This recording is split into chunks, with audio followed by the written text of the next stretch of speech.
Saudara, sosok IWAS yang kini menjadi tersangka pelecehan seksual di Lombok, Nusa Tenggara Barat kini terus jadi sorotan publik. Kasusnya ramai diperbincangkan dengan menuai tanda tanya besar di masyarakat. Lantaran dengan kondisinya saat ini, rasa-rasanya tudingan yang dialamatkan padanya sulit dipercaya. Namun nyatanya sejak muncul laporan seorang perempuan yang mengaku dilecehkan oleh IWAS dari waktu ke waktu, jumlah korbannya terus bertambah. Lambat laun keraguan khalayak ramai atas ketidakberdayaan IWAS mulai memudar.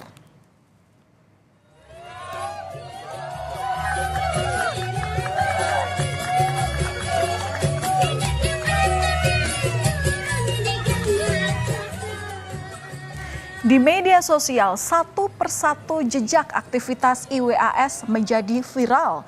IWAS terlihat bisa berkegiatan layaknya orang pada umumnya di tengah keterbatasan yang ada. Dalam satu kesempatan, IWAS terlihat sedang berjoget dengan luasnya bersama dengan penari perempuan. Gestur IWAS kala itu pun menuai beragam komentar dari warganet.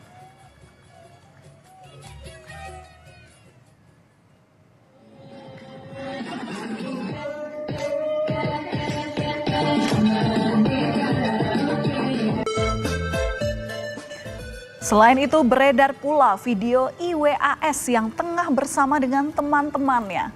Ramai disebut di dunia maya bahwa ada dugaan IWAS mengonsumsi minuman keras meski belum ada konfirmasi terkait hal itu. IWAS pun terlihat seperti menikmati waktu bersama teman-temannya, bahkan diselingi aksi berjoget.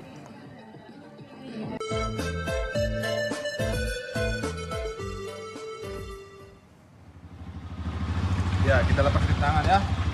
Sudah dilepas rintangan, kita tahan gas dan tahan remnya sedikit gas. Iya. Dan saudara, dalam kesehariannya IWAS juga diketahui bisa mengendarai motor. Lalu bagaimana caranya? Dalam video yang beredar ini, saudara, tampak ia menunjukkan caranya untuk bisa bermotor walaupun tidak memiliki tangan. IWAS terlihat lincah dan sudah terbiasa mengendarai kendaraan roda 2 itu. Melihat video bermacam aktivitas IWAS ini pun kemudian membuat masyarakat berpikir kembali tentang sosoknya yang ternyata bisa menjalani hari-harinya selayaknya orang lain pada umumnya. Baru-baru ini, rekaman suara yang diduga sebagai IWAS saat mendekati seorang perempuan pun beredar di dunia maya. Laporan rekaman itu diterima oleh Komite Disabilitas Daerah KDD NTB Joko Jumadi. Ada yang sukses, tapi dia lagi diangsut sama orang, dirusak sama seseorang. Saya punya bawaan mantra di tas saya isinya, gitu.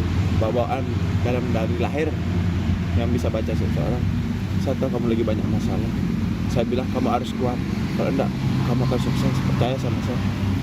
Siapa nama kamu? Aku. 6 tahun saya nyari kamu. Tanpa saya sadarin kemana saya nyari orang yang bisa mengerti. Nggak saya tahu di mana. Entah hati saya kenapa jatuh di sini deh.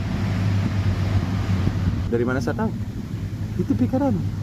Kamu mau berubah atau tidak? Kalau kamu nggak mau berubah, saya pergi. Tapi kalau kamu berubah, saya akan tetap di sini dengan mengasih tahu bagaimana cara kesuksesan kamu. Setelah berbagai pro kontra muncul sejak penetapan IWAS sebagai tersangka kasus pelecehan seksual, polisi akhirnya menggelar rekonstruksi terkait kasus ini. Rekonstruksi digelar di 3 lokasi tempat kejadian perkara, yakni di Taman Udayana Mataram, Nang Homestay, dan Jalan di Islamic Center Mataram. Rekonstruksi yang dilakukan tim di Treskrimum Polda NTB disaksikan oleh Kompolnas, kuasa hukum, dan pendamping korban. Jumlah adegan pun bertambah seiring dengan jalannya rekonstruksi. Tersangka IWAS dihadirkan dalam rekonstruksi atas kasus dugaan pelecehan seksual berdasarkan laporan korban berinisial AM. Seluruh adegan dalam rekonstruksi ini dilakukan berdasarkan keterangan dari 2 versi, yakni dari korban dan juga dari tersangka. Seluruh adegan dalam rekonstruksi ini akan menjadi bagian dari kelengkapan berkas perkara. Dalam salah satu adegan, tersangka disebut memerintahkan korban untuk membayar uang pada penjaga homestay. Sebenarnya ada 28 adegan yang tertuang dalam BAP yang kita skenario-kan. Tetapi saat ini berkembang di lapangan itu ada 49 adegan. Hal ini disampaikan karena ada perkembangan perbuatan yang dilakukan oleh tersangka itu mengembang di lapangan. Ini kami laksanakan, kenapa? Karena kami mengakomodir keterangan-keterangan yang diberikan oleh tersangka dan perbuatan yang dilakukan di 3 TKP. Kalau kita mundur ke belakang, saudara, sebelumnya di tanggal 9 Desember atau hari Senin lalu, tersangka kasus dugaan pelecehan seksual dengan korban yang disebut-sebut mencapai 15 orang ini menjalani pemeriksaan polisi di Mapolda NTB. Dalam proses pemeriksaan, tersangka didampingi oleh ibu, pengacara, dan diawasi oleh Komite Disabilitas Daerah NTB. Pemeriksaan tersebut merupakan pemeriksaan yang kedua kalinya. Sementara dari 15 orang yang diduga menjadi korban, 8 orang diantaranya telah menjalani pemeriksaan. Sudah 2 kali diperiksa polisi, IWAS tetap membantah melakukan pelecehan seksual. Sejak awal ia mengaku heran dirinya mengapa bisa ditetapkan sebagai tersangka pelecehan seksual. Bahkan kini jumlah korban terus bertambah. Meski demikian, polisi menyampaikan bahwa dengan kemampuannya tersangka dinilai bisa mengarahkan korban untuk melakukan yang ia inginkan. Kan pertama satu cewek, yang saya ajak pergi satu cewek, kok ada 2. 2 yang masuk ke kamar itu? Enggak, maksudnya yang laporan ketemu itu, lagi. ya gitu. Laporannya ada 2 korban. Ya itu ditambahin sama siapa polisinya, ada siapa gitu. Saya ditanya-tanya sama polisinya, mungkin yang dulu-dulu itu dinaikin atau gimana, itu yang saya nggak tahu. Saya nggak berani ngomong apa-apa. Yang pertamanya satu laporan ini, yang saya bingungkan mungkin dicari-cari kesalahan saya yang dulu-dulu.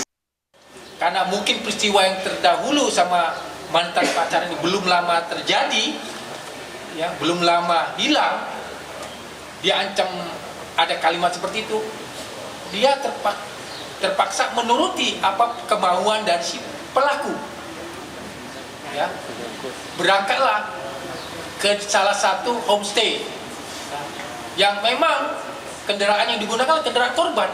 Karena memang pelaku tidak membawa kendaraan, tetapi yang mengarahkan ke homestay atas nama homestay Naks itu adalah si pelaku. Sementara Koordinator Komite Disabilitas Daerah Joko Jumadi menyebutkan bahwa tersangka ini mampu melakukan perbuatan yang dituduhkan kepadanya. Sebelumnya terhadap tersangka dilakukan penilaian personal yang kemudian bisa menjadi salah satu dasar untuk melihat kapabilitas tersangka dalam melakukan suatu hal. Joko pun bilang bahwa posisi Komite Disabilitas Daerah bukan sebagai pembela tersangka, melainkan memastikan hak-hak tersangka yang merupakan penyandang disabilitas terpenuhi. Tersangka itu memang memiliki kemampuan untuk melakukan tindak pidana sebagaimana yang dimaksud di dalam pasal 6C Undang-Undang TPKS, memang mampu. Kami juga melakukan, kalau di dalam konteks penanganan kasus kan di awal ketika disabilitas berhadapan dengan hukum itu ada namanya penilaian personal, dan penilaian personal ini kami lakukan antara Polda dengan KDD, itu melakukan penilaian personal sehingga memungkinkan bahwa memang si pelaku memiliki kualifikasi dan mampu dipertanggungjawabkan terhadap kasus ini sehingga kasus ini tetap berlanjut. Sedangkan Menteri Sosial Saifullah Yusuf juga sempat melihat penanganan tersangka IWAS dalam kunjungannya ke Mataram, Nusa Tenggara Barat. Ia meninjau bagaimana proses kolaborasi Komite Disabilitas Daerah dengan Polda NTB. Mensos juga meninjau fasilitas dan penanganan tersangka IWAS. Ia juga memastikan hak-hak tersangka yang merupakan penyandang disabilitas terpenuhi saat dilakukannya pemeriksaan di kantor polisi meski sebagai tersangka.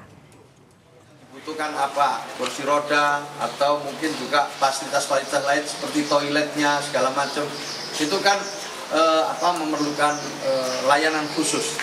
Jadi yang sifatnya layanan khusus itu disiapkan semua oleh bapak-bapak kepolisian. Ini penting sekali. Jadi sehingga ketika Mas Agus misalnya yang diperiksa memang dalam keadaan tidak tertekan, dalam keadaan nyaman, sehingga dia siap diperiksa karena hak-haknya sudah dipenuhi. Di sisi lain, menurut pendamping korban, sejumlah korban merasa terpukul karena bantahan tersangka. Para korban disebut mengalami trauma dan ketakutan hingga akhirnya meminta perlindungan dari Lembaga Perlindungan Saksi dan Korban atau LPSK. Hingga kini, setidaknya ada 5 korban yang meminta perlindungan pada LPSK. Wakil Ketua LPSK Sri Supariyati mengatakan pihaknya berkomitmen untuk memberikan fasilitas guna memperkuat proses peradilan pidana. Namun, ada sejumlah kendala dalam proses penegakan hukum kasus asusila pemuda disabilitas karena keterangan korban yang belum jadi basis utama. Ditanyakan apakah ada ancaman secara langsung, memang tidak ada ancaman secara langsung, tapi bagaimanapun kan kondisi korban ini masih sangat rentan ya dengan viralnya berita ini dan pro kontra di masyarakat. Jadi bagaimanapun juga korban butuh untuk perlindungan keamanan dan juga secara psikologis perlu dikuatkan seperti itu. Berapa yang minta perlindungan? 5 orang korban dewasa itu. Mereka masih sangat ketakutan untuk kemudian berinteraksi dengan orang di luar tim dan kepolisian atau orang-orang yang memang berwenang untuk proses hukum ini ya gitu. Jadi mereka memang hanya masih berinteraksinya dengan kami saja. Masih panjang perjalanan kasus pelecehan seksual dengan tersangka yang terbilang tak biasa. Polisi masih terus mengumpulkan barang bukti dengan memeriksa tersangka IWAS dan juga para korban. Satu persatu fakta bermunculan meski tersangka hingga kini masih membantah semua tuduhan. Semoga kasus ini segera bisa diselesaikan dengan terang benderang.